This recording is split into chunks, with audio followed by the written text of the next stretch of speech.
Fala, meu aluno e minha aluna, tudo bem com você? Seja bem-vindo a mais uma aula comigo. Eu sou o professor Murilo Batistella e aqui a gente vai trabalhar questões da FGV especificamente para a disciplina de informática. Simbora? Vamos ver como é que costuma cair isso aqui em prova? Então, vamos lá. Questão 1.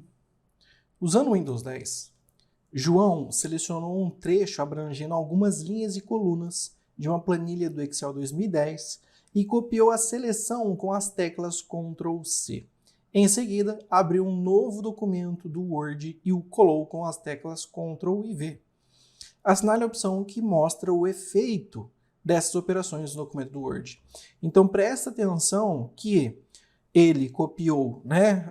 Pasme, né, querido digital, você tem ali aqui, né, trazendo questões que abrangem o Windows 10 e falando do Microsoft Office 2010, tá? O Windows 10 é mais recente, ok? Bem mais. Então, nesse caso, ele, só como comentário, né? Ele copiou do Excel e jogou para o Word, certo? Então, ele copiou um trecho de uma planilha, ou seja, um conjunto de células, não especificou quantos, né? Algumas linhas e colunas e colou lá. O que acontece quando você faz isso? A criação de uma tabela com o conteúdo do trecho original. Interessante. Vamos ver as demais. B. Criação de vários parágrafos de texto em sequência, cada um correspondendo a uma linha do trecho original. Não, você não vai criar novos parágrafos de texto, tá? Você não vai estar colando ali o que você copiou como texto, não com Ctrl+V padrão, tá? C. Criação de vários parágrafos de texto, também não em sequência, cada um correspondente a uma célula do trecho original. D. O documento Word permaneceu inalterado, sem mensagem de erro, ou seja, como se tivesse tentado colar e não aconteceu nada, mas também não acusou de erro, ou ele diz que vai exibir uma mensagem de erro. Então, letra A, bem tranquilo. Sabe que quando você exporta, então, né, está colando uma planilha, trecho de uma planilha, no Word você vai ter, então, a criação de uma tabela com aqueles dados ali. Claro que nem sempre a formatação e tudo vai se manter exatamente, porque são programas distintos. O Word é editor de texto, ainda que você possa colocar uma tabela, ele não vai manter tudo exatamente igual, a depender do nível de complexidade da sua tabela também. Ok? Então, letra A, bem tranquila essa. 2. Na interface do Windows 10, o painel que serve para fixar aplicativos frequentemente utilizados é conhecido como... Então, na interface do Windows 10, presta atenção, o painel que serve para fixar aplicativos frequentemente utilizados. Então, nesse caso, aqui, tá? Nessa questão, deixa eu ver aqui, caberia recurso. Por quê? Vamos lá, tá? Ele dá a opção para a gente acesso rápido. Acesso rápido não vai ser, porque o acesso rápido, tá? Fixar aplicativos, ele está falando. O acesso rápido fica dentro do explorador de arquivos.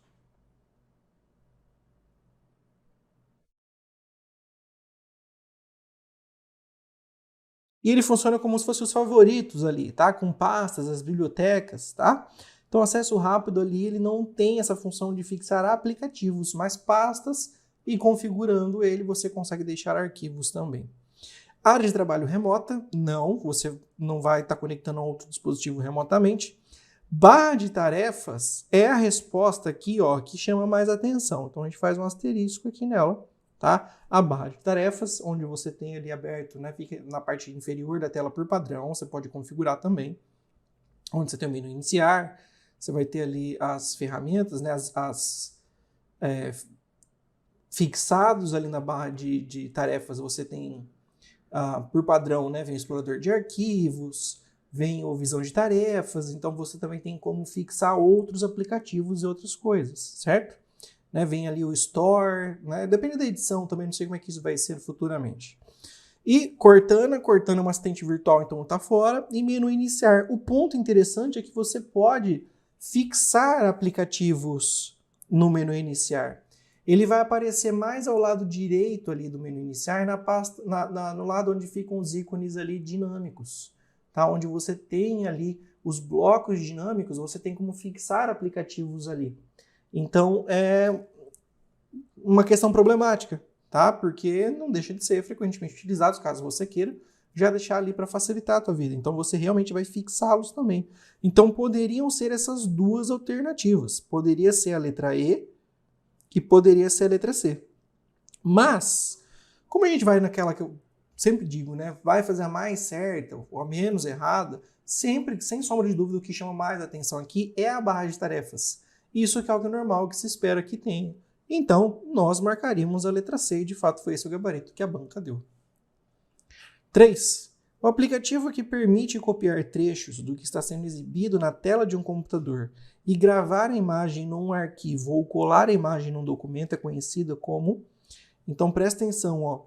Aqui uma questão cabulosa, né? Estranha da FGV é o aplicativo, tá? Que permite, pelo menos bater no olho, né? Você até assusta. Permite copiar trechos do que está sendo exibido na tela do computador. Então, imagina que eu estou em um site, o que seja, tá? E eu quero copiar, pegar um trecho do que está ali, tá? Recortar um pedacinho. Essa ideia, para poder fazer isso, tá? Recebe o nome, essa ferramenta que é capaz de fazer isso. Eu posso fazer isso com um desenho livre, em formato retangular, gravando a página inteira, a janela inteira, pegando a tela inteira. Então são coisas distintas. Nesse caso, essa ferramenta que permite copiar esses trechos, tá, do que está sendo exibido na tela, recebe o nome de ferramenta de captura. Ok? Cuidado, porque print 3D nem existe. Você tem o Paint 3D, tá? Como ferramenta do Windows 10 aí. A câmera depende se você vai ter um ou não, mas é dispositivo de entrada e são coisas distintas do que ele está falando aqui. Visualizador XPS é uma aplicação, tá? Uma aplicação, se eu não me engano, para... Geralmente eu vejo ele em mobile para exibir PDF, tá? Então são coisas bem distintas aí. 3 é a letra B. 4. Na manipulação de editor de textos, as operações copiar, recortar e colar são frequentemente empregadas. Dessa utilização corriqueira surgiu a adoção de atalhos de teclado, que visam simplificar o trabalho de edição.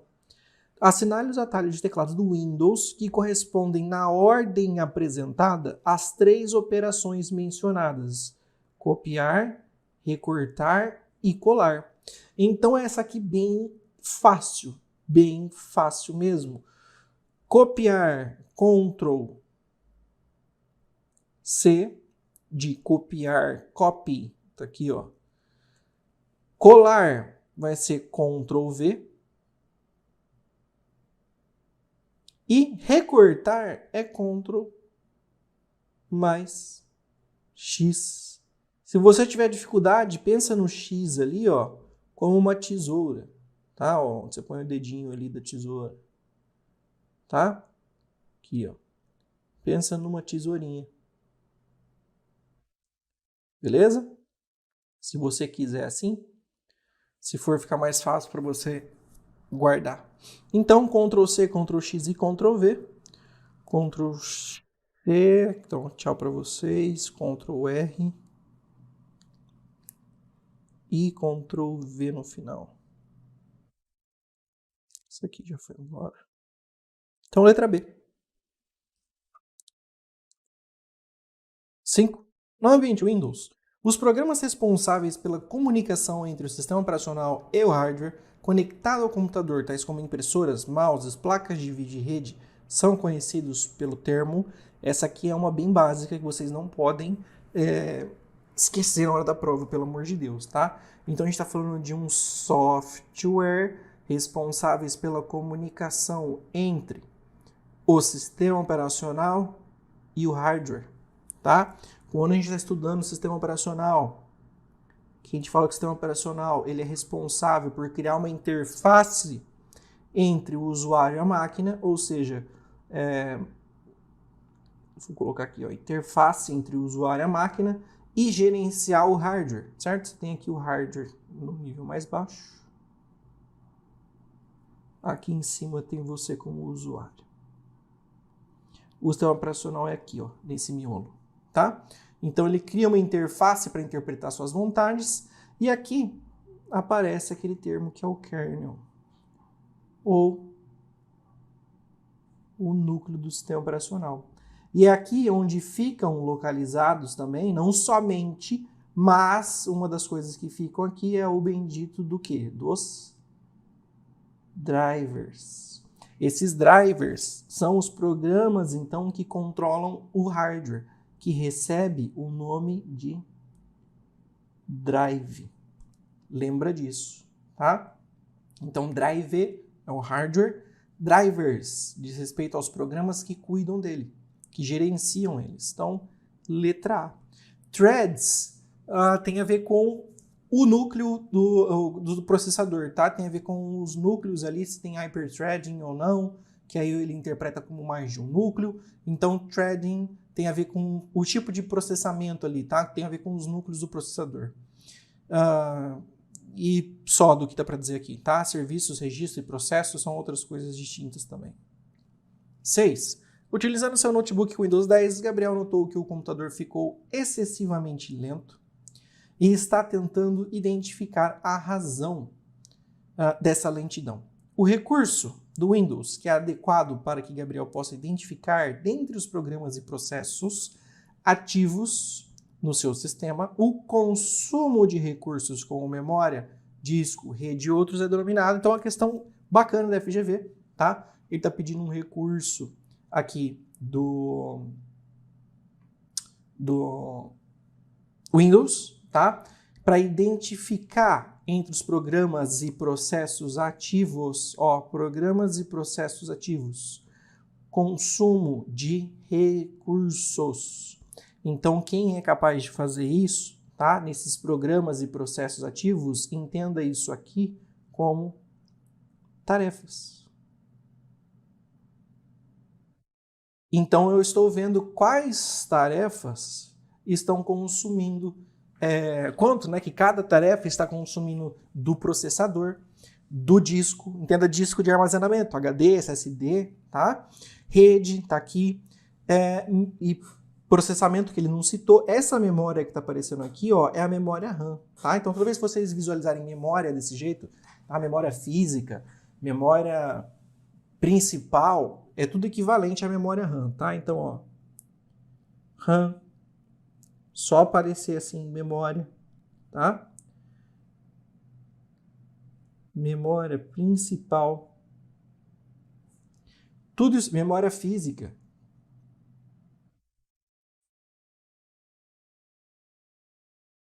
Tudo isso aqui é a mesma coisa, tá? Tudo equivalente, então, à memória RAM. 7. Relaciona as teclas de atalho do Windows 10 listadas a seguir as suas respectivas funções associadas, né? Que eu estou acostumado a ver essas colunas aí. Então tem ali 1, 2, 3 e 4, depois para marcar embaixo os números. Assinale a opção que mostra a relação correta na ordem apresentada. Então, nesse caso, a gente vai ter aqui, vamos ver, né? A tecla do Windows mais E, Windows mais Ctrl mais D, Windows mais D, Windows mais R. E aí, abrir o explorador de arquivos, criar uma nova área de trabalho virtual, executa um comando, mostra a área de trabalho. Vamos lá para o mais fácil? Vamos. Sem sombra de dúvidas, o Windows E é um dos atalhos que mais cai em prova, tá? Ele vai servir, esse E que tem aqui é de explorador de arquivos. Então, esse explorador de arquivos está aqui, 1. Ok? Então, a gente sabe que começa com 1. E isso, nossa, meu Deus, não tinha reparado antes, já é suficiente para você acertar a questão. Então, se você soubesse a mais fácil, a mais simples, a mais boba, você já ganhava a questão, tá? Porque por eliminação você vê ali, já é a alternativa A. Não tem como ser alguma coisa diferente. Como que eu iria aqui por outras, talvez, de eliminação? A segunda mais fácil seria a terceira aqui, que é do Windows mais D. Esse D que está aparecendo aqui, eu sempre falo que é D desktop, que significa área de trabalho.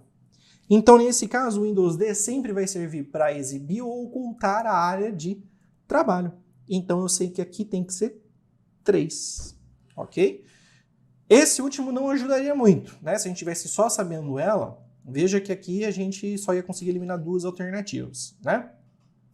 Depois sobrou criar uma nova área de trabalho virtual e executar um comando. E se você sabe que o Windows mais D cria uma nova área de trabalho, né, o Windows mais D ele mostra uma área de trabalho, o Windows mais Ctrl mais D vai estar vinculado, provavelmente esse D que tem aqui, ó, é de desktop, e o C pensa de criar. Então, ó, criar uma nova área de trabalho, Ctrl D. Então, você aqui, ó, C e lembra, área de trabalho significa desktop, tá? Então, nesse caso, nós temos aqui o número 2.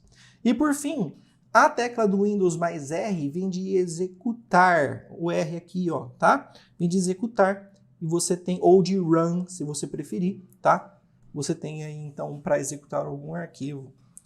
Ou programa, perdão, né? Você digita o nome de um programa, manda um enter ali e ele acaba executando direto. Pode ser um CMD, pode ser Microsoft MS Paint, Windows Explorer, tanto faz, tá? Então você tem aí Explorer.exe, né?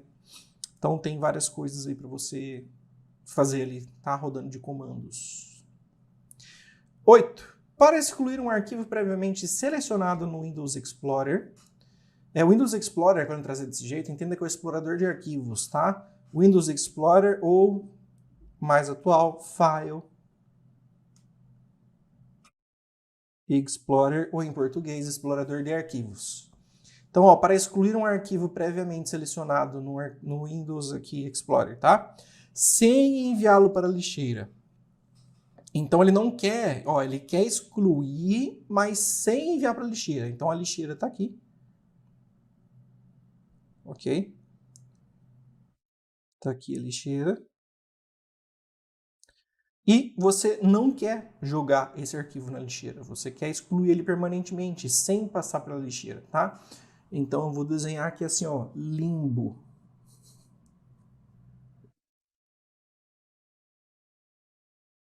Você não quer pegar esse arquivo e jogar ele na lixeira. Você quer jogar ele direto no limbo.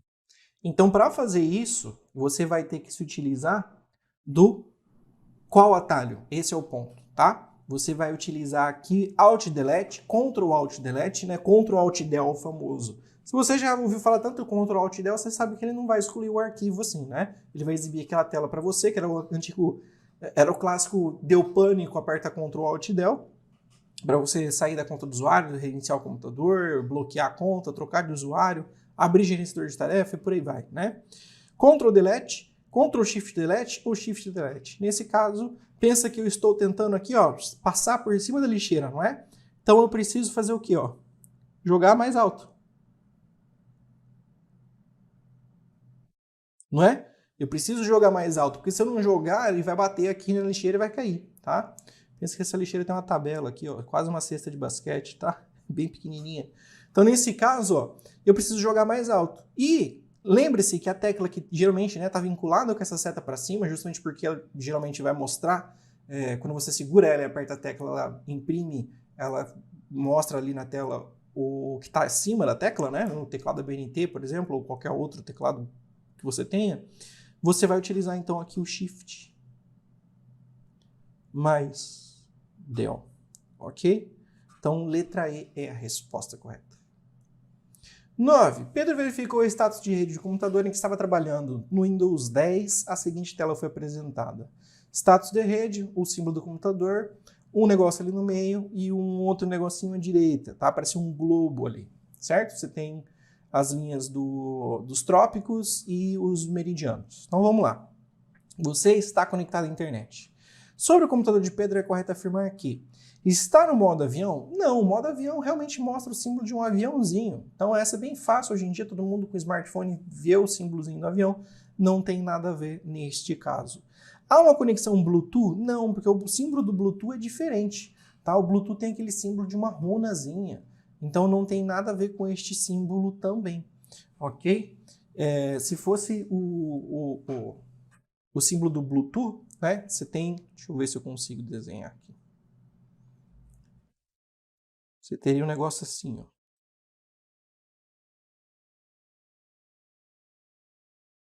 Tá? Esse é o símbolo do Bluetooth, ok? Então não está sendo utilizado aí, até porque com Bluetooth você não vai conectar à internet, ok? É necessário configurar uma VPN? Ninguém falou nada de VPN. Que é necessário configurar uma rede virtual privada, tá? Uma rede privada, virtual, tanto faz. Não tá aqui, não tem porquê, ok? Está conectado à internet por uma rede sem fio. Opa! Como que eu sei, ó? Conectado à internet está aqui, ó, bem óbvio. Como que eu sei que é uma rede sem fio? Por conta desse símbolo. Esse símbolo representa o Wi-Fi. Ok? Então, letra D é a resposta correta. Foi criada uma conexão de escada. Lembra que de escada, para quem é mais novinho aí, diz respeito a telefone. E na época, realmente mostrava-se um telefoninho para fazer conexão na internet, tá? Mostrava um telefone no lugar do símbolo do Wi-Fi ali, porque era uma internet, né? Passava ali pelo telefoninha telefônica. Oh, meu Deus, não tenho saudade nenhuma dessa época. 10. Para apagar um arquivo sem enviá-lo para a lixeira, ó, de novo, tá? O usuário pode utilizar o comando.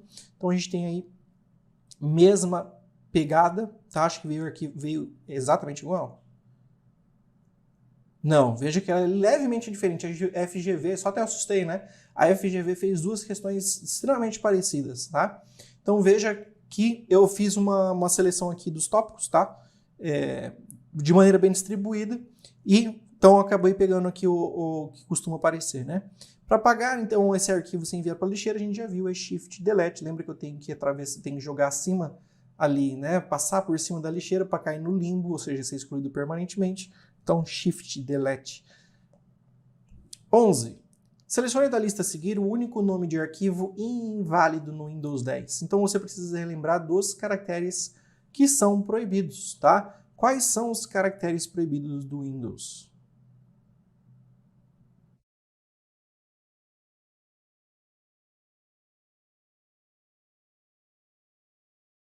Então, de novo, isso aqui é do Windows. Ok? Os caracteres proibidos vão ser esses aqui, ó.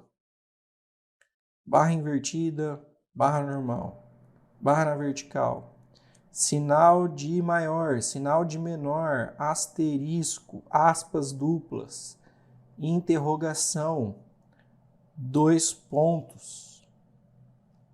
Ok? Aí você fala, professor, muito complexo. Decorar desse jeito é. Mas, felizmente, tem como você guardar. Vou simplificar a vida aqui, não vou fazer brincadeira de sempre. Põe a perninha, barra normal, barra invertida, põe o tronco. Pipeline ou a barra na vertical. Bracinho na cintura. Sinal de menor, sinal de maior. Põe os 2 olhos. Tá mandando um beijo, que é o emoticon de beijo. Tem 2 cílios grandões aqui, ó. Tem 2 olhos, tem que pôr esses cílios, ok? E aí, você, né, tá aí na dúvida, não lembra qual que eram todos os símbolos, você pode pôr aqui simplesmente ele com dúvida, beleza? Simplificar a vida aí, então, não fazer as brincadeiras que eu costumo fazer, tomar mais tempo, e eu quero ser um pouco mais rápido aqui, ok? Então, essa é uma forma de você guardar aí. Então, se esses são os caracteres proibidos, é isso que eu tenho que olhar, o único nome de arquivo inválido. Será que pode .txt? Não tem nada de diferente. Será? Só porque ele escreveu, né, aqui, ó, tá com ortografia errada, isso tem algum problema? Não, né? Seria até interessante no Windows, já pensou? Você não pode escrever nada com ortografia errada, mas aí não ia dar para você dar nome nenhum quase para arquivo, porque senão ele ia identificar tudo como erro, né? Será que pode? Também não tem. Ó, só que aqui você tem uma interrogação, ó, tá? Aqui já ficou meio complicado. O de baixo, será que pode? Não tem nada estranho. Será ponto que pode? Pode por vários pontos assim? Pode, não tem problema. Underline, tá? .txt. Tem problema fazer isso? Não. Qual é que conta? Essa última. Então, cuidado, até, porque eu estava vendo uma vez a respeito de segurança sobre estratégias, né, que usam para sacanear as pessoas. Era mais comum antigamente você brincar com essas extensões duplas aí para confundir o usuário, né? Por exemplo, se a extensão estiver oculta no computador da pessoa, na qual ele não visualiza a extensão do arquivo, ele pode achar que a extensão é o TXT, sendo que na verdade isso aqui é um executável, né? E aí ele vai abrir ali, apesar que o símbolo vai ser diferente, mas enfim, né? Pessoas de idade, um usuário mais distraído ou mais leigo, poderia ser induzido ao erro a clicar em algum arquivo malicioso, né? Então aqui nesse caso, letra B mesmo, você tem uma interrogação e nós vimos que interrogação não pode. 12. O ícone a seguir é utilizado no Word 2010 para designar um dos tipos de posicionamento que podem ser adotados pelo Word para uma figura. Então tem ali esse símbolozinho, tá? Utilizando ali um cachorrinho, e você tem como organizar, né, em relação ao texto. Veja que você tem a figura aqui, ó, e você observa que aqui, ó, tá vendo? Tem um pedaço de texto e aqui da figura também. Ah, esse é o ponto. Então, o tipo de posicionamento denotado por esse ícone é o quê? Então, nesse caso, nós temos alinhamento com o texto, atrás do texto, comprimido, na frente do texto, superior e inferior. Bom, primeiro, parece que está comprimido. Comprimiu alguma coisa? Não. Ele está atrás do texto? Não, porque se ele estivesse atrás do texto, o texto está em cima dele, né? Ia ficar o símbolozinho ali do cachorro, tá? Ia ficar o símbolozinho ali do cachorro.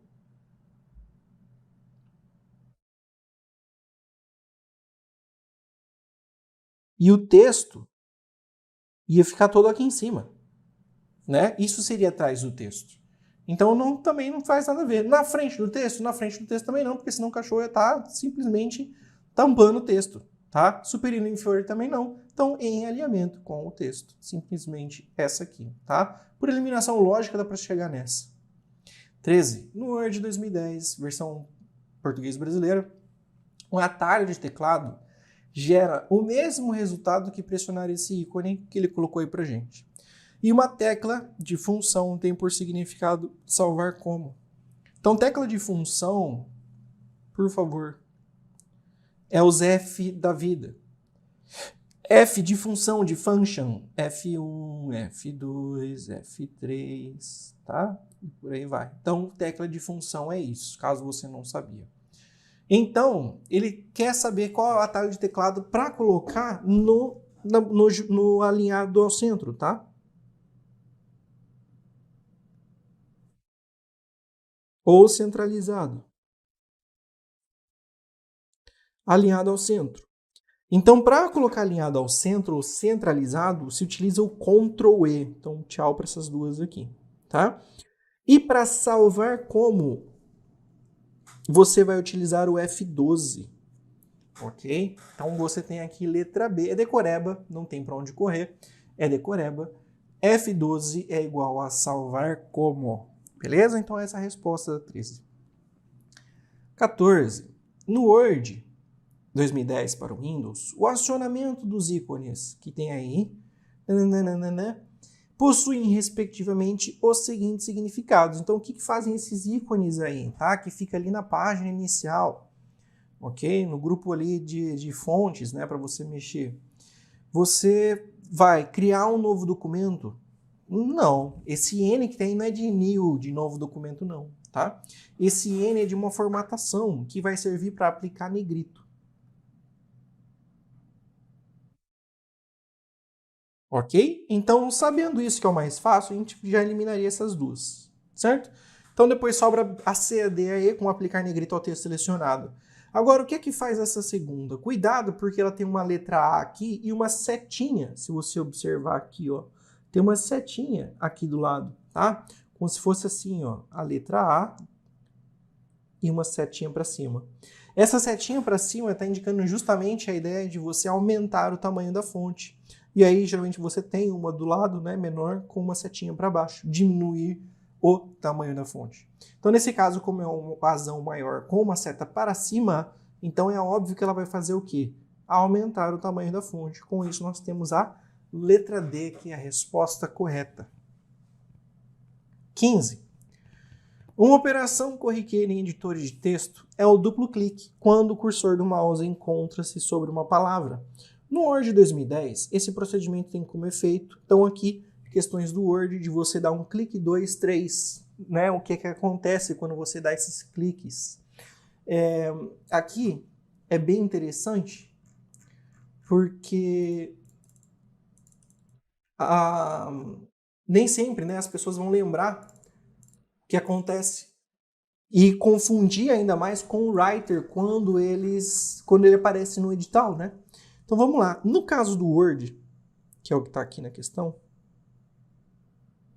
quando eu dou um clique só, é meio óbvio que eu vou simplesmente colocar um cursor no local, tá? Isso serve para qualquer um dos programas, não tem problema.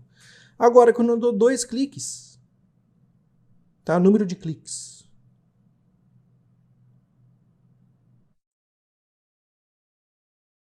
2 e 3, tá? Aqui, quando eu dou 2 cliques, eu seleciono o quê? 2 cliques serve para eu selecionar a palavra. Então, 2 cliques seleciona a palavra que eu dei 2 cliques em cima dela. Enquanto 3 vai servir para me selecionar o parágrafo, tá? Então, cuidado, porque ele vai selecionar o parágrafo.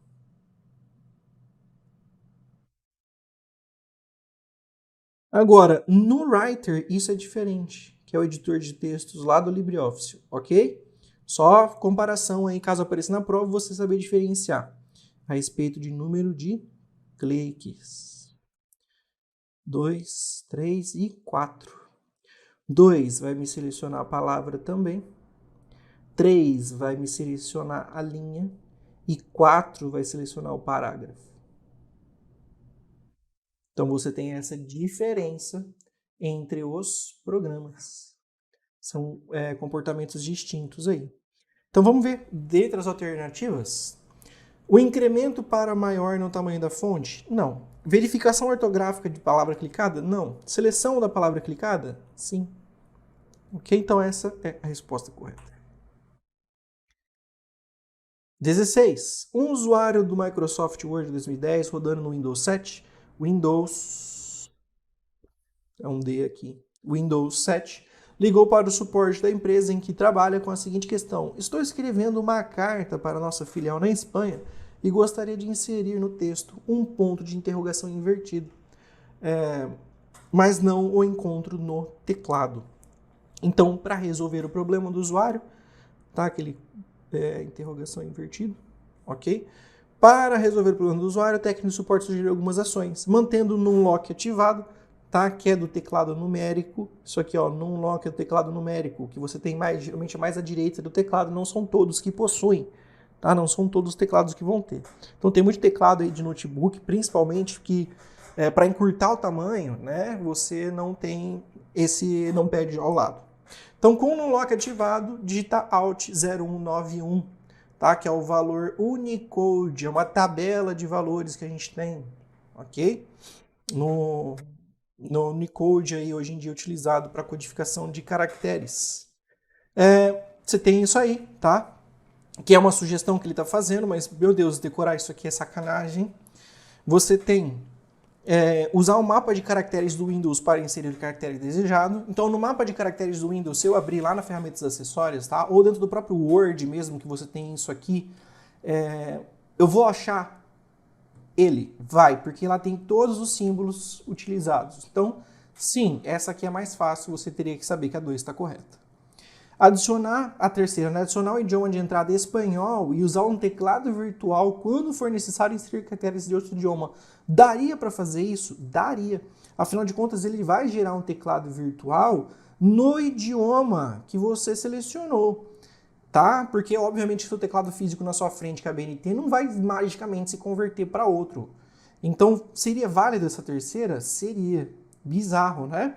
Então, sabendo que essas 2 e a 3 daria para fazer, a 1, que era insana, e ninguém na vida decoraria esse valor, tá? Não faz sentido nenhum, ninguém nunca na vida vai ficar decorando isso, mas seria muito sacanagem também supor que a banca está colocando um código diferente. Pelo amor de Deus, né? Talvez ela só queira dizer que você pode utilizar Alt mais uma combinação de números para imprimir ou exibir ali, no caso, né, algum caractere. Então, isso aqui é válido. Tá? Pelo amor de Deus, a ideia é essa, não decorar o valor de 0191. Então, todas estão corretas, letra E. Mas essa é uma questão difícil, hein? E veio para ensino médio. 17. O ícone mostrado aí no Word 2010 para o Windows tem o objetivo de... Então, ele serve para você fazer o quê? Sempre que você tiver esse símbolo, né, entenda que ali você tem aqui, ó, tipo a primeira linha, e depois você tem aqui assim a segunda, depois terceira,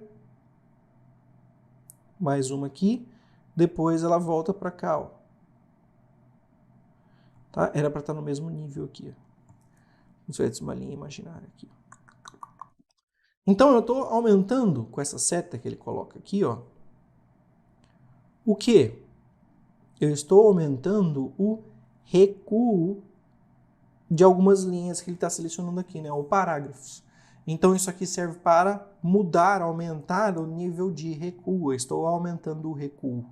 Tá? Então, o contrário, se fosse uma seta para trás, óbvio que eu estou diminuindo o recuo. Simples assim. Então, aumentar o espaçamento entre as linhas? Não. Aumentar a quantidade de linhas do cabeçalho? Também não tem nada a ver com tabela isso aqui, tá? Aumentar o tamanho da fonte usada? Não, a fonte usada a gente já viu, que é a letra A e aquele símbolozinho para cima. Aumentar a dimensão da caixa de texto? Também não tem nada a ver com caixa de texto. E aumentar o nível de recuo do parágrafo. Então, letra E é a resposta correta. 18. Maria preparou uma planilha do Excel 2010 com os dados dos seus alunos e pretende gerar um gráfico que ilustre o desempenho dos alunos individualmente em cada disciplina. Maria selecionou as regiões de A1 até A6 e de C1 até E6. Então, primeira coisa, quando a gente está falando de Excel ou Calc, planilhas em si, é saber diferenciar a leitura, quando a gente vai estar utilizando ali algumas fórmulas, né, algumas funções, de entender a diferença entre usar dois pontos ou em que contexto que aparece o ponto e vírgula. O ponto e vírgula é simplesmente uma separação, é um isolamento de cada argumento, de cada item dentro de uma função. Então, digamos que, só para ficar exemplificado, eu esteja falando da função de soma e eu quero somar de A1 até A4. Só que eu poderia fazer o seguinte, ó, A1 é um argumento, eu estou colocando uma célula, ponto e vírgula. A2 é uma segunda célula. A3 é uma terceira. A4 é a última que eu gostaria. Então eu posso colocar esses argumentos dessa maneira. Nada me impede, a não ser alguma sintaxe específica, mas de padrão eu posso fazer isso aqui. Bem como eu poderia somar mesmo as células, né, colocando assim, ó, igual A1 mais A2. Seria a mesma coisa, tá? Mais A3 mais A4. Entenda que é a mesma coisa que foi feita ali seria a mesma coisa que fazer isso aqui, tá? Só que eu posso substituir tudo isso aqui, de ficar, em vez de adicionar célula, por um intervalo. Afinal de contas, é um contínuo. Então, se é um contínuo, eu posso colocar de A1, 2 pontos, até A4. Ok? Então, eu posso escrever dessa maneira, soma, e coloco isso aqui. Então, entenda que 2 pontos representam o intervalo 1 até. Dito isso, né, vamos lá. Maria selecionou essas duas regiões, ou seja, dois intervalos, definindo os dados relevantes para a confecção do referido gráfico, como um quadro a seguir. Maria tem pouca experiência com gráficos e vai apenas selecionar um tipo de gráfico na guia inserir e deixar para os mecanismos automáticos do Excel a criação do artefato. O tipo mais adequado para as pretensões de Maria é o gráfico do quê? De área de bolhas de dispersão de linhos de pizza. Então veja só, ela está colocando aqui, ó, aluno ABC, tá, o nome do aluno, a idade dele, cada nota que o aluno teve. Então primeiro, entenda, de A1 até A6, ela está colocando quem? O nome do aluno. Então ela vai ter o nome do aluno como um dos eixos que a gente vai ter, certo? Nesse gráfico. E o segundo, de C1, tá aqui, ó, C1 até E6, são justamente o que, ó? Observa que ele está pegando aqui, ó, português, matemática e ciências, mas as notas de cada aluno em cada uma dessas 3 disciplinas. Então, obviamente que eu vou querer criar isso. Faz sentido pensar num gráfico de pizza? Num gráfico de pizza não rola, tá? O gráfico de pizza vai ser muito bizarro, porque o gráfico de pizza você está dividindo em partes. E aí, para cada aluno, você tem que saber quanto que cada um dele tirou, tá? O ABC tirou 10 em português, 5 em matemática, 8 em ciências, mas o BCD não fez isso. Então, como não é uma coisa tão simples, né? Como se fosse uma divisão de um todo em partes, certo? Se fosse a média deles, até daria para você tentar, mesmo assim seria zoado, tá? Pizza nunca é indicado para fazer essas coisas, não ia rolar, tá? Pizza não é indicado para usar para quase nada. E aí você tem dispersão. Dispersão não, porque dispersão também vai ficar bizarro. Dispersão é quando você está analisando um fenômeno de maneira isolada, tá? Se fosse um único aluno e o desempenho dele ao longo da vida inteira dele, aí as médias, beleza, né? Ou as notas de dentro de uma disciplina, né? Você até poderia fazer isso, mas nesse caso não faz sentido. Bolhas nem se fala, né? Área também não tem muito sentido, então só bloqueio de linhas é o que faz mais sentido. Aí eu consigo colocar realmente, né, pelo aluno e de acordo com a disciplina, cada um pode ter uma cor diferente, um tracejado, uma maneira de diferenciar, e aí eu consigo saber o desempenho, né? Pensa, tipo, o aluno ABC vai ser azul, e essa aqui vai ser uma linha com tracejada, essa é uma linha mais forte, essa é uma linha outra estilizada, tá? Todos azuis. E aí, nesse caso, eu vou ter uma maneira muito mais fácil de visualizar. Então, letra D. 19. Atenção, o texto a seguir refere-se à questão. Ah, jura? Vamos lá. Considere uma planilha do Excel 2010 na qual foi ditada uma lista de cotações diárias do preço de um produto ao longo dos meses, tá? De alguns meses aí. Na primeira linha aparecem os títulos preço e data, respectivamente nas células A1 e B1. A lista começa na linha 2 e se estende até a linha 200. Não há preços iguais na lista e os dados estão ordenados em ordem crescente pela data. Assinale a forma que produz a data na qual o preço alcançou o valor, o maior valor, tá? Então aqui é uma questão interessante. Pensa que eu vou ter que procurar o quê? Ó, vamos lá. Ele disse que ele colocou preço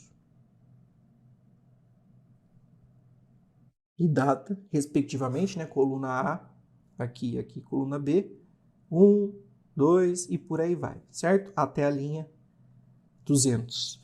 E ele disse, um ponto interessante, ó, não há preços iguais, ok? E essa coluna está ordenada de forma crescente.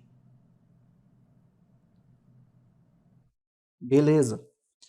Então, se a gente tentar procurar aqui, eu preciso achar o valor, certo? Que eu vou ter aqui. Não há preços iguais, deixa eu ver. Assinale a forma que produz a data na qual o preço alcançou o maior valor, tá? Então ele quer saber quando que o preço é o maior. Então ele está procurando pelo preço, tá? O maior preço de todos, ele quer saber a data. É a grosso modo isso, tá? Quando que o preço ficou maior. Então eu vou poder procurar isso aqui, ó, a maneira mais fácil de você entender é procurar pelo preço. E como que eu posso procurar pelo preço? Eu não posso jogar só um máximo aqui assim, senão vai ficar difícil, tá? Numa fórmula só. Ele precisa de uma fórmula. Então eu preciso colocar uma fórmula dentro da outra.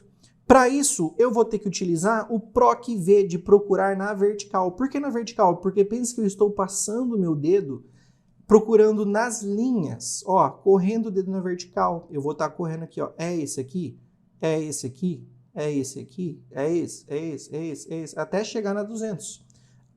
Eu vou procurar dessa maneira até achar o máximo, tá? Porque ele falou o maior valor. Então eu vou procurar na vertical. Pelo quê? Pelo valor máximo presente ali. Em qual intervalo? Bom, é o intervalo dos preços. Preço vai de A2 até A200.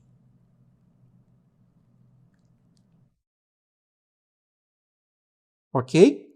Primeira parte do PROC-V. Então, estou procurando isso aqui na vertical. Onde eu achar o máximo, vamos supor, tá aqui, tá?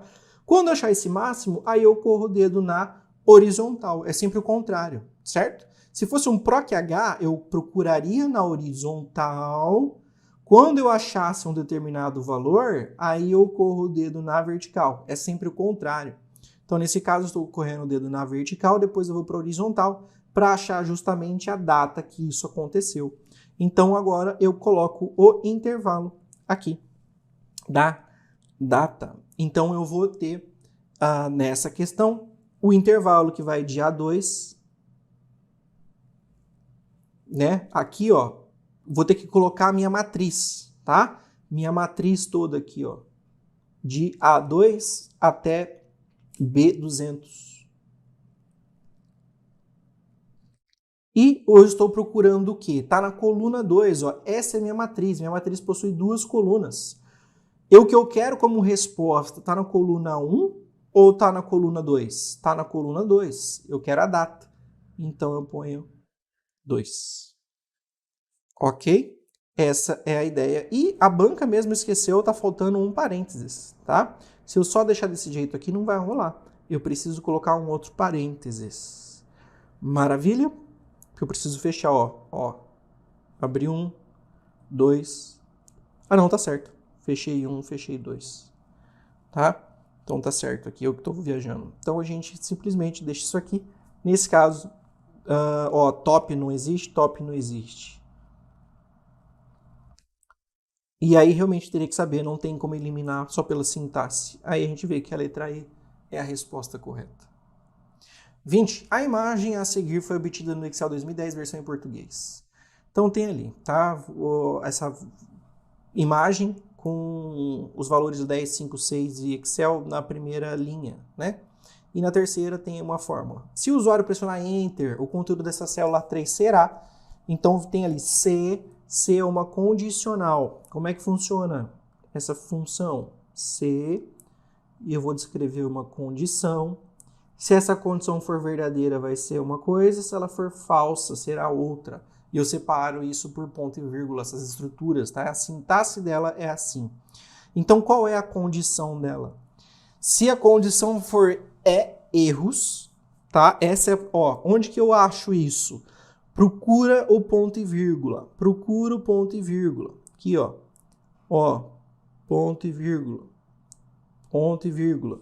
Ou seja, isso é minha condicional, isso se for verdadeiro e isso se for falso. É assim que você visualiza ali, tá? É assim que você enxerga essa fórmula. Então, a condicional é erros de A1 mais B1 dividido por B1 vezes C1. O que essa bendita vai fazer? Tá? Então, aqui, se a gente for utilizar, tá? Ela vai verificar se um valor é um erro. Só isso. Tá? Ela quer saber se é um valor é um erro ou não. Então, quando eu colocar alguma coisa, né, dividido por zero, colocar alguma célula que não deveria, dividir um número por um texto, ou multiplicação de valor textual por valor numérico, tá? Qualquer coisa que me retorne um erro, é isso que ele quer verificar. Então, quando coloca erros, de novo, é simplesmente verificar se um valor é um erro e retorna se é verdadeiro ou falso. Entenda que essa condicional sempre tem que retornar algo verdadeiro ou falso. Eu não posso colocar minha condicional algo como 2 mais 2, ou uma condicional como um cálculo de uma média. Não pode, tá? Então, nesse caso, se é erros A1 mais B1, então ficaria o seguinte, ó. É um erro? A1 mais B1 que divide B1 vezes C1. Então, se a gente fosse colocar isso aqui, seria 10 mais 5, que divide 5, que está dividindo por 5 e multiplicando por 6. Isso é um erro? Não. Eu tenho simplesmente aqui valores, são só números, né? Não está incluindo a célula D ali no meio. Então, se a gente fosse fazer isso aqui, né? Lembrando, primeiro potência, depois multiplicação, divisão, fração, ok? Porcentagem, entenda que é fração, eu pensei em divisão, tá? A porcentagem pode ser interpretada tanto como uma divisão ou multiplicação, dependendo do ponto de vista. E depois, por fim, o soma e subtração. Então, aqui nesse caso, tá? Simplesmente, se a gente fosse fazer, né? 5 dividido por 5 vai dar 1 vezes 6 dá 6, 10 mais 6 dá 16, isso aqui, tá? Beleza. Então, se a gente fosse fazer isso, tá? Isso retorna um erro? Não, não retorna um erro. Então, é erro? Não. Seria falsa a resposta. Se é falso, então a gente vai puxar para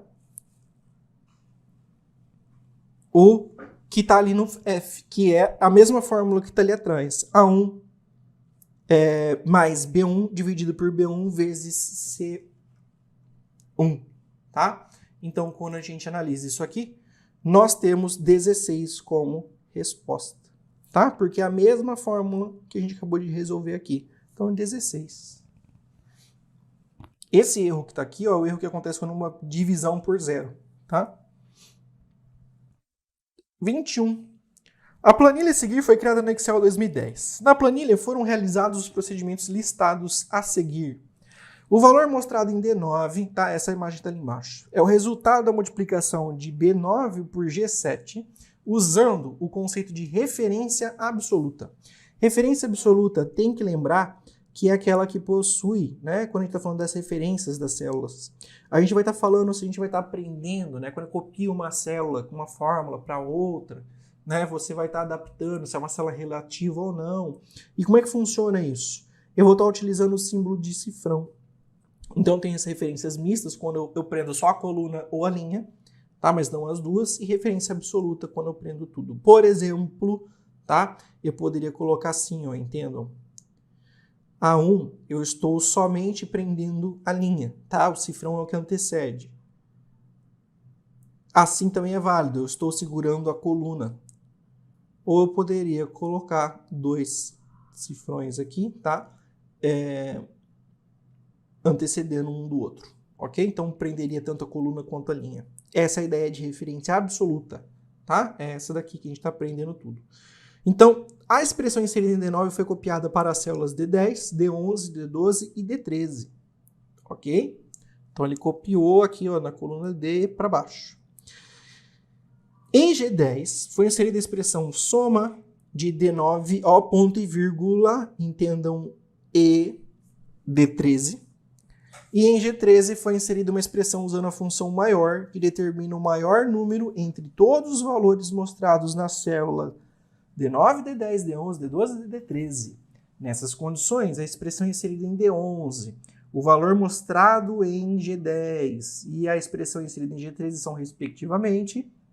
Então, primeiro de tudo, é só você procurar, né? Sempre falo, vai pela sintaxe em primeiro lugar. Lembre-se que a sintaxe da referência absoluta é a utilização do cifrão. Então, aquela que não possui cifrão, ó, tá utilizando o e-comercial. Tchau para você, tchau para você. Já sei que não é nenhuma dessas daqui, certo? Não é nem a B, nem a E. Depois, ok? Ele pergunta aqui, né? O valor mostrado em G10. E o que tem em G10? G10, você tem a expressão de soma de D9 e D13. Então, soma de D9, cadê D9? D9, aqui, e D13, a última, tá? Não é um intervalo, ele quer saber justamente isso, ó. 20 mais 40 dá 60. Certo? A sacanagem, ó, se você pensasse que é o intervalo, vamos ver se a banca colocou. Daria 90, 100, 150. Pois é, se você interpretasse como intervalo, ela até colocou o valor de 150 ali para te enganar. Mas é um E, então isso aqui dá 60. Então com isso a gente elimina mais outra alternativa, tá? A letra C aqui no meio, não pode ser. Agora, a gente sabendo a função maior. Quando a gente está falando da função maior, entenda que eu tenho que falar o enésimo valor, o enésimo termo maior. O segundo maior, o terceiro maior, pode ser o primeiro maior. Só que o primeiro maior, cuidado, tá? Você pode utilizar numa boa. E ele seria equivalente a dizer o máximo, beleza? Mas eu posso dizer o segundo maior, o terceiro maior, o quarto maior. Da mesma maneira que eu posso dizer o segundo menor, o terceiro menor. Mas eu não posso dizer o primeiro máximo, o segundo máximo e o terceiro máximo. Então, você precisa lembrar que sempre maior e menor não funcionam em termos absolutos, eles são relativos. E eu preciso dizer, nesse caso, o intervalo, quando eu utilizo a função de maior, tá? Então, por exemplo, maior. Eu preciso colocar o intervalo de células, ponto e vírgula e o enésimo valor aqui. Eu preciso fazer isso. O máximo não precisa. O máximo eu posso jogar os valores ali e simplesmente vai pegar o valor absoluto. E cuidado com o máximo, que pode rolar uma sacanagem de fazer o seguinte, ó. Eu poderia fazer o seguinte, ó, imagina no máximo, coloco aqui A1 até A10, ponto e vírgula, 5. Cuidado porque nisso aqui, ó, esse 5 não é o quinto maior valor. É o número 5 em absoluto, tá? Eu estou pegando esse no número 5. Então, vou comparar os valores presentes em A1 e até A10 e o valor 5. Tá? Ele não está pedindo o quinto valor. Cuidado que isso aqui pode ser uma pegadinha com o máximo, viu? Então, sabendo que essa estrutura aqui pro maior tem que ser dessa forma, e nos restou apenas, vou até riscar aqui, ó, nos restou apenas a letra D e a letra A. A letra A tem aqui, ó, D9, 2 pontos, D13. Ué, cadê o enésimo valor? Não tem. Eu preciso colocar aqui, ó. Então, eu sei que tem que ser a letra D. Ok? Então, tá aí, analisando sintaxe. É a melhor forma de você chegar na resposta. Muitas vezes nem conta, você não perde tempo. É bater no olho, a coisa é bem mais rápida para você se resolver dessa forma aqui. 22. Observe o gráfico a seguir produzido por meio do Excel 2010. Então, tem aí um gráfico, ok? De linha. A série de dados que originou esse gráfico. Meu Deus, interpretação de gráfico. Pasme, porque eu lembro de ter visto uma pesquisa em 2010, se eu não me engano, já uma pesquisa meio antiga, quando eu estava na graduação ainda, de que pessoas na universidade eram incapazes de interpretar alguns gráficos mais complexos, muito menos de entender um artigo, um negócio meio complicado, tá? Mas esse gráfico aqui, bem de boa. Vamos ver o que é que ele está falando? Vamos. Como é que eu vou entender isso? Simplesmente procurando aqui, ó, em 2019, qual que era o valor que eu tinha. Se vocês observarem, ele não está exatamente no 4, mas ele está bem perto do 4. Então, beleza. Então, eu vou ter que olhar e pensar o seguinte, em 2009, está algo muito próximo do 4, tá? Então, vamos colocar mais ou menos 4.0, algo muito perto.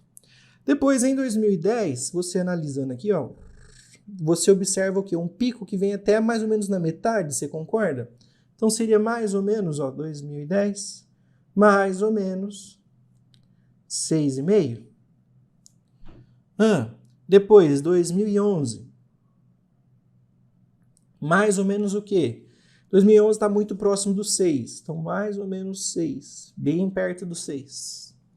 2012 está um pouquinho para cima, né? É um pouco mais do que esse 2011. Então, vamos dizer que esse aqui seria 6,1 mais ou menos. E 2012 seria algo como 6,2, 6,3, tá? Algo mais ou menos assim.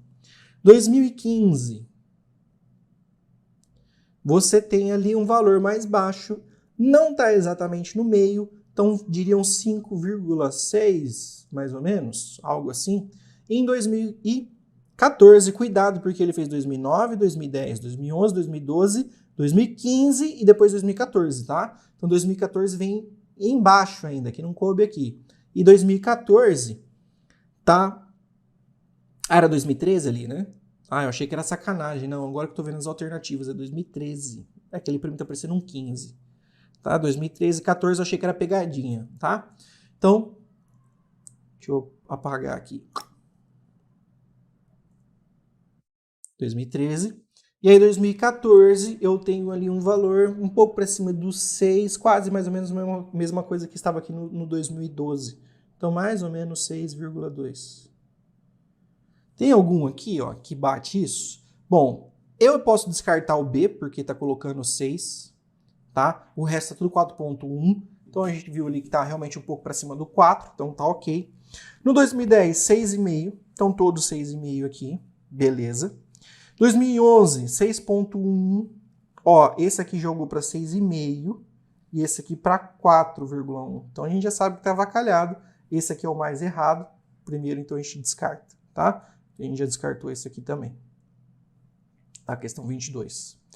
Depois, nós temos ali 2011, que é o 6.1, né, um pouquinho para cima. A gente acabou de ver. 2012, cadê? 2012 a gente vai ter 6.2, mais ou menos. Esse aqui de 5.6. Aí quebra as pernas, né? Não tem como.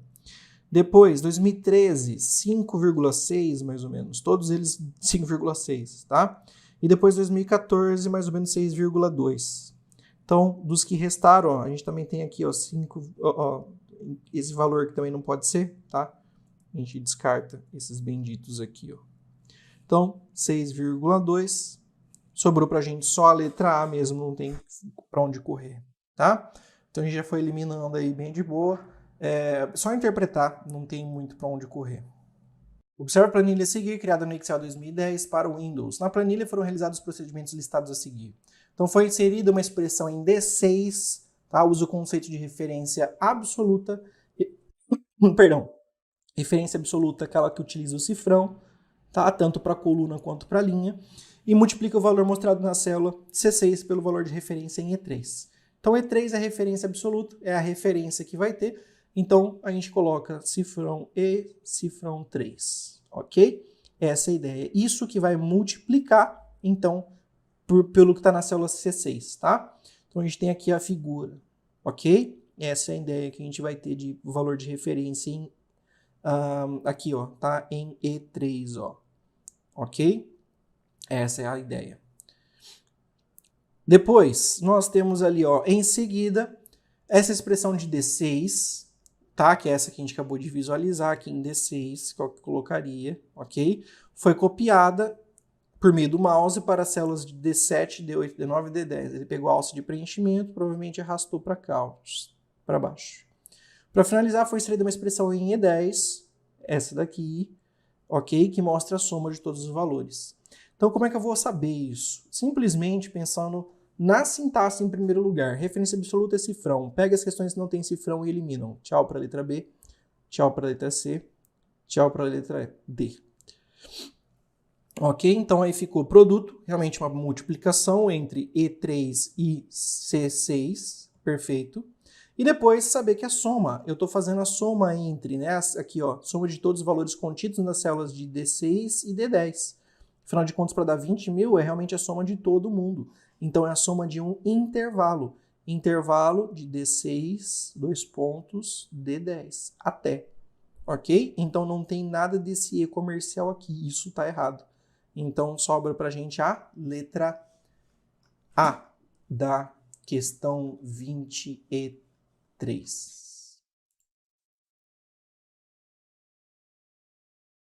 24. Analise as seguintes afirmativas no contexto do PowerPoint de 2010.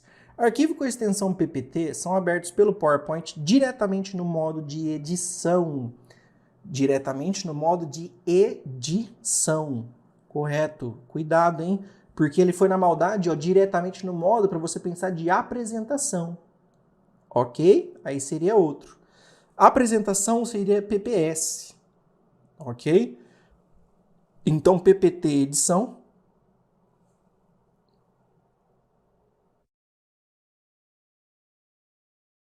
PPS apresentação. Ok? Lembrando que você tem PPTX, PPSX, são as versões mais novas, tá? Arquivos com extensão, se não me engano, depois de 2007, já tinha o PPTX, tá?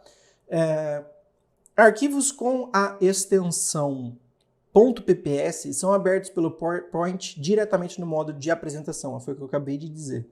Então, correto, tá? Corretíssimo isso aqui. Então, 1 e 2 estão corretas por enquanto, vamos ver demais. Um arquivo recebe a extensão PPS quando passa a ser protegido por uma senha? Não, não tem nada a ver extensão com senha, errado.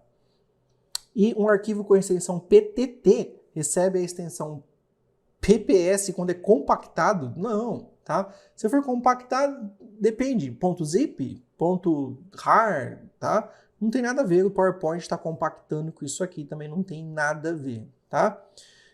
Então, a 4 está errada, somente 1 e 2 corretas, então letra A na questão 24. 25. A figura a seguir ilustra uma janela que é exibida na tela quando se aciona uma das guias da barra de menu na faixa de opções do PowerPoint. Então, tá horrível para enxergar essa questão do FGV, mas a imagem dele estava uma porcaria mesmo. Você tem ali sutil, empolgante e conteúdo dinâmico. É o que está escrito aqui, tá? Aqui, ó, sutil, empolgante e conteúdo dinâmico. Tá?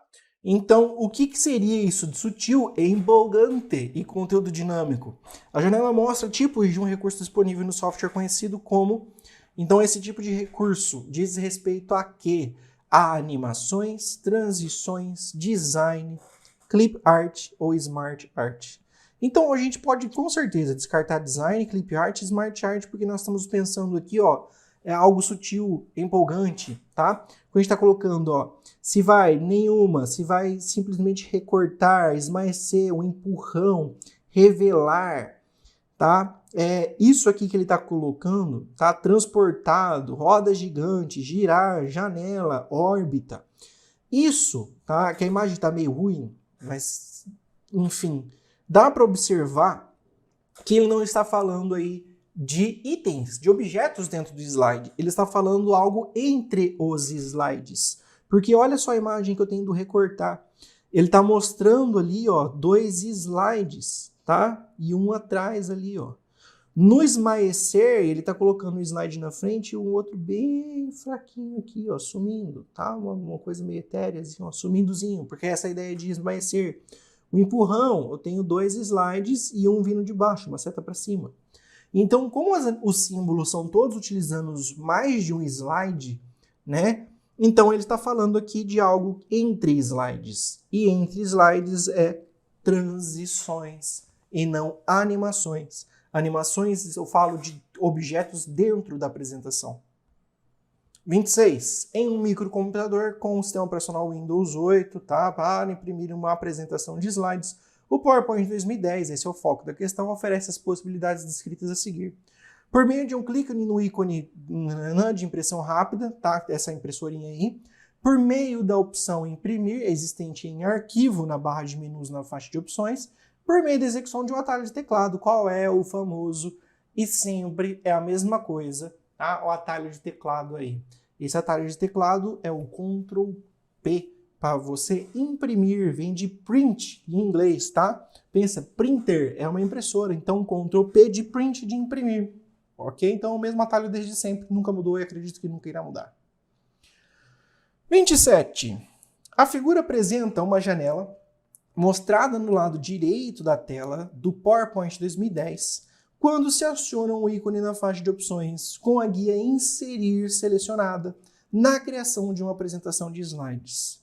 Então o ícone é essa imagem que está aparecendo aqui na direita, tá? Tá vendo? Ó, procurar por ir, os resultados devem ser todos os arquivos, todos os tipos de arquivo de mídia, com um botãozinho aqui para expandir, incluir conteúdo do Office, e agora eu tenho algumas imagens, tá? Eu tenho aqui, ó, umas figuras que estão aparecendo aqui para mim, para eu adicionar. Então isso aqui é o que? Ele diz respeito, tá? Cuidado. Por quê? Aqui nesse caso, ó, ele está mostrando para mim.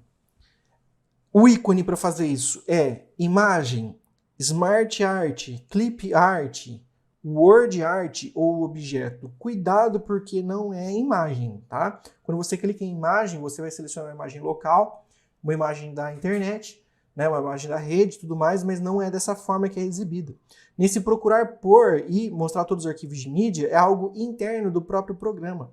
Então aqui é algo restrito ao caso do Microsoft Office, né? No caso do PowerPoint aqui com essas imagens.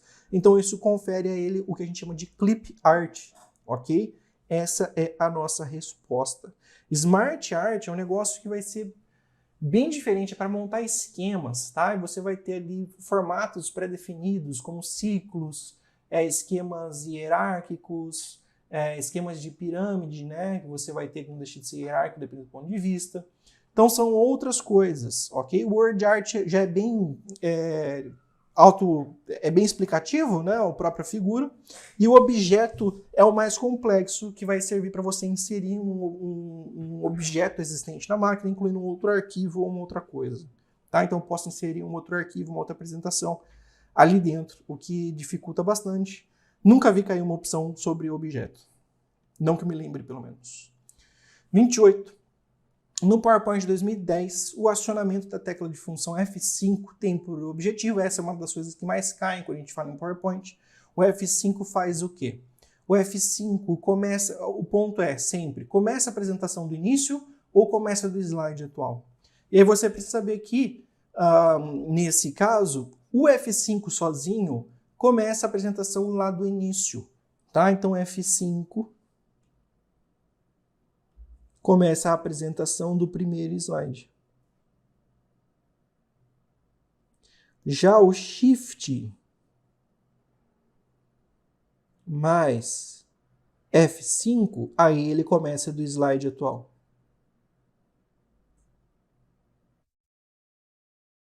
Ok?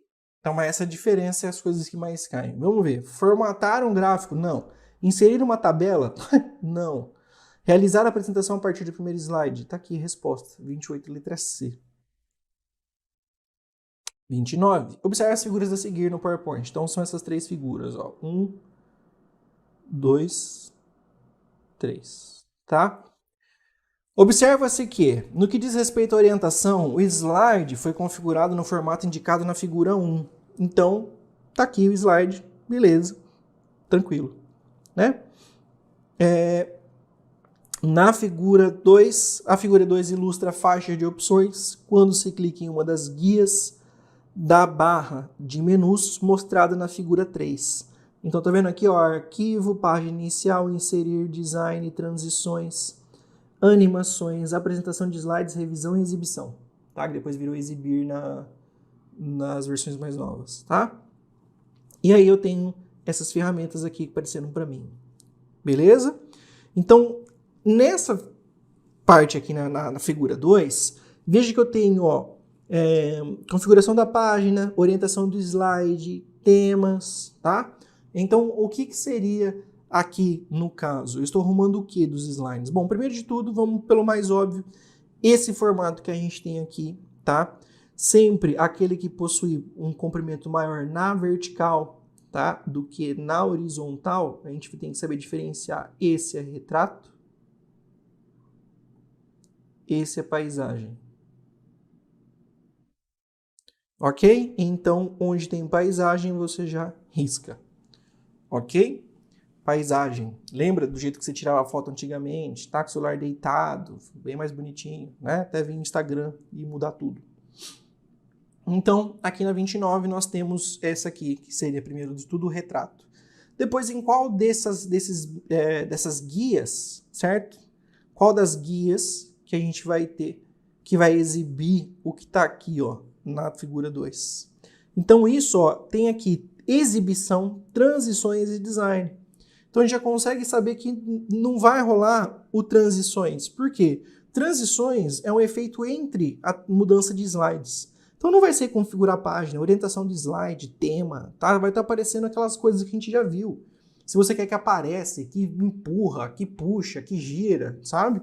Então, a gente elimina essa, porque transições não faz sentido. Exibição também não, porque a gente está falando de design, eu quero ver as cores, os tipos de tema, ó, cores, o tipo de fonte, os efeitos, já tem os temas aqui pré-definidos. E aí, aqui nesse mesmo lugar, eu configuro a página com essas orientações.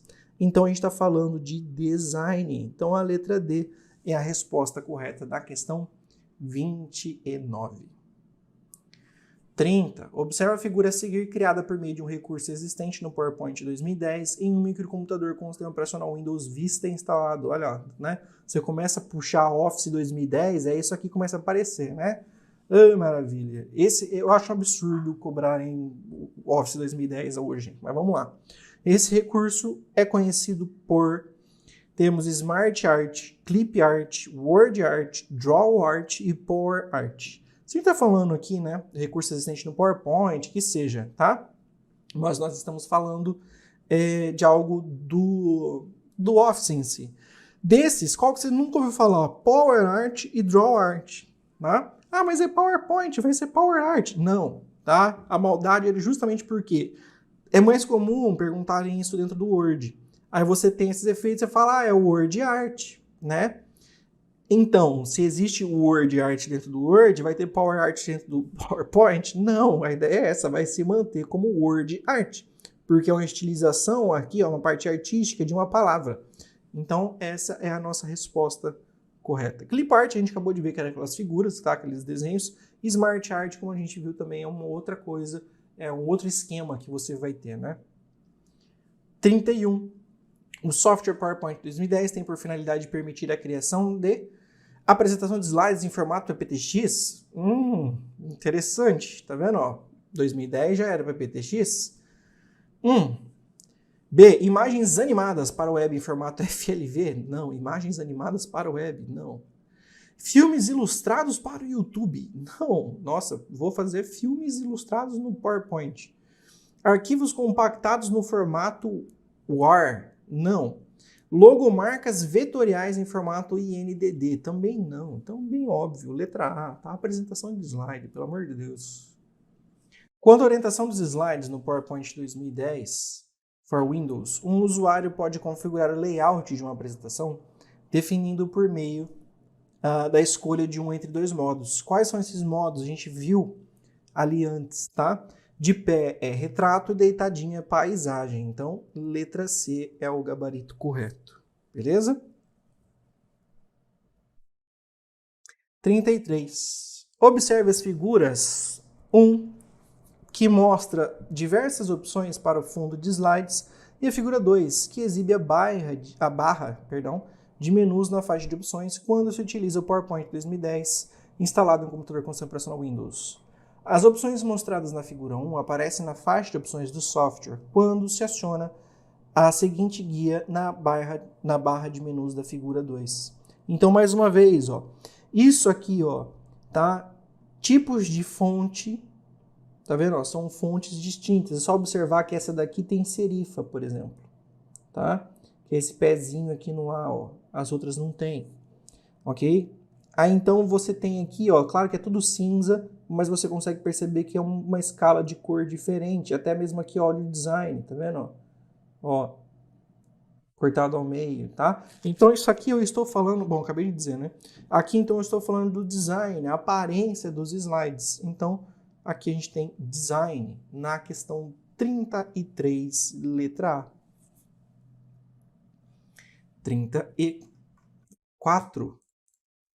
No PowerPoint 2010, instalado em microcomputador com sistema operacional Windows Vista, a execução do atalho de teclado Shift mais F5, aquela que eu falei que sempre cai, tem por significado iniciar a apresentação dos slides, do slide atual. Então, vai ser aqui a resposta, ó, letra B, tá? 34, letra B.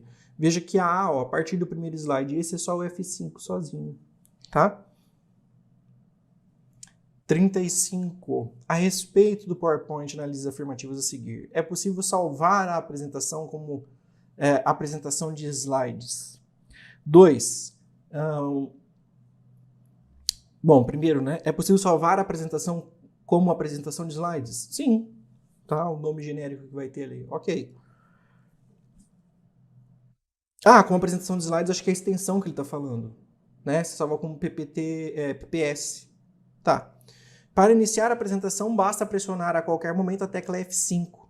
A qualquer momento, ó, deixa eu pensar um pouco. Não, a qualquer momento não.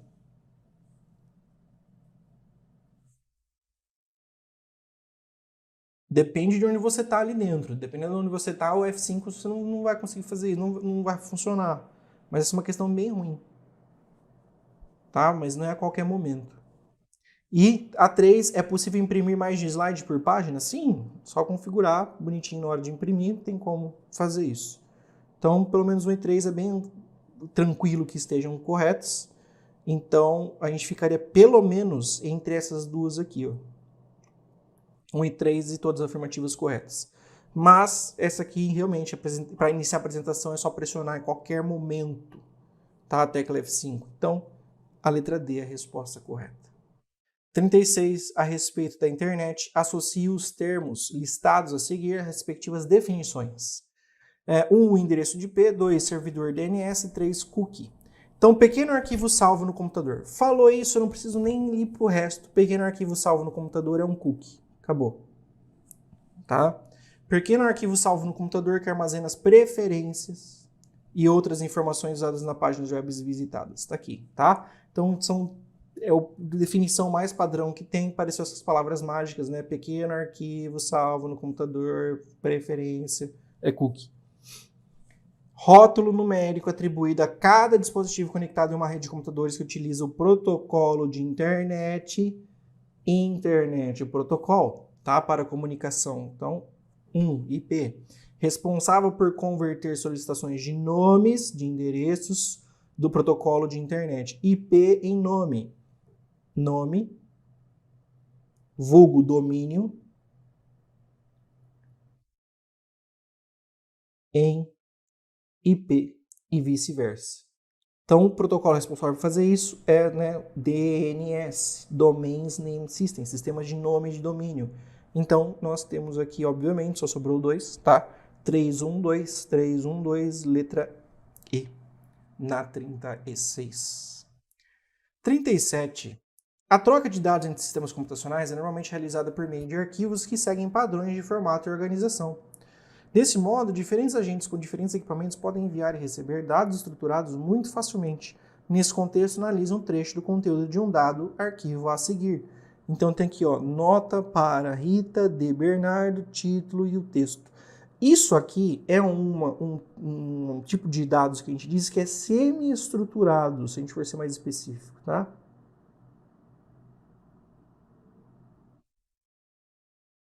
Por que semi-estruturado? Porque ele não é uma coisa que dá para se tabelar, propriamente dito, tá? Um dado estruturado é algo bem fácil de você imaginar em uma tabela no Excel, tá? Nome, idade, sexo e por aí vai. Então, se colocasse tudo isso, daria beleza. Algo não estruturado são justamente textos, tá? Dentro de um texto, você pegar um parágrafo que seja, uma imagem, isso são dados que você não consegue botar numa tabela, você não consegue tabelar, né? E um dado semi-estruturado, ele possui aqui a coisa mais famosa, que são as tags, ou etiqueta. Que é justamente isso aqui, ó, é uma nota, final da nota. Para Rita, fecha aqui, ó, para. D, fecha D. Título, fecha título. Texto, fecha o texto. Tá? Então isso aqui é um dado semi-estruturado. Aí ele pede o tipo de arquivo que é semi-estruturado e você precisa guardar nesse caso. Este tipo de arquivo, tá? CSV, CSV, ODF, ODF Open Document Format que a gente tem, né? Que a gente vê lá no LibreOffice como formato mais genérico, PDF que está todo mundo acostumado, mas memorize que nesse caso é o XML. XML e HTML são conhecidos por serem dados semi-estruturados, tá? Vai aparecer JSON quando aparecer e XML, tá? São os dois aí. HTML é talvez, tá? Nem sempre ainda, mas esses dois são certeza absoluta que podem aparecer aí como dados semi-estruturados. 38. Quando o navegador solicita uma página web, o servidor pode fornecer informações adicionais junto com a página solicitada. Essas informações podem incluir um cookie. Em relação a cookies, na arquitetura web, analise as afirmativas a seguir. Uma linha do cabeçalho HTTP indicada por cookie é a forma como os servidores enviam cookies aos clientes. Espera-se que o cliente grave o cookie e o devolva em solicitações subsequentes ao servidor. Então, nesse caso, ele está falando que uma linha do cabeçalho HTTP iniciada por cookie é a forma que os servidores enviam. Não, tá? Então, não é assim que funciona. Não vai numa linha de cabeçalho do HTTP, ok? E, nesse caso, espera-se que o cliente grave o cookie. Ok, você tem aqueles que são essenciais, né, para o funcionamento da página, e a ideia é justamente quando você fizer uma nova solicitação, esse servidor vai olhar, é como se fosse um crachá, alguma informação prévia que estava lá, para poder identificar e dar uma maior fluidez à navegação. Tá?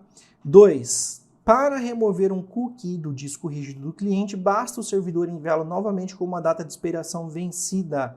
Essa aqui está correta, tá? Então é uma forma de você remover mesmo, tá? Você coloca uma data que já passou, simplesmente é anulado esse cookie. E depois nós temos aqui 3. Um cookie que não contém a informação de quando irá expirar permanece ativo por tempo indeterminado? Também não, tá? Sempre tem um prazo de validade aí, então a 3 também está errada. Então apenas a 2 corretas, letra B, ok? Aqui na nossa querida. Vamos fazer mais uma? 39. As opções a seguir exemplificam aplicações de tecnologia conhecida como Internet das Coisas, tá? Ou Internet of Things, IoT, tá? IoT, a qual possibilita conectar objetos do nosso dia a dia à rede mundial de computadores. Essa é a definição, tá? Objetos do dia a dia conectados à rede. À exceção de uma, assinale-a. Então, em tênis inteligente. Ai, que absurdo, professor, tênis inteligente? Ué, se fizerem, não deixa de ser. Se ele captar como você pisa, distribuição de peso, ter toda uma questão de sensor, perceber cadência, sei lá o que dá para pôr, tá? Mas dá para fazer.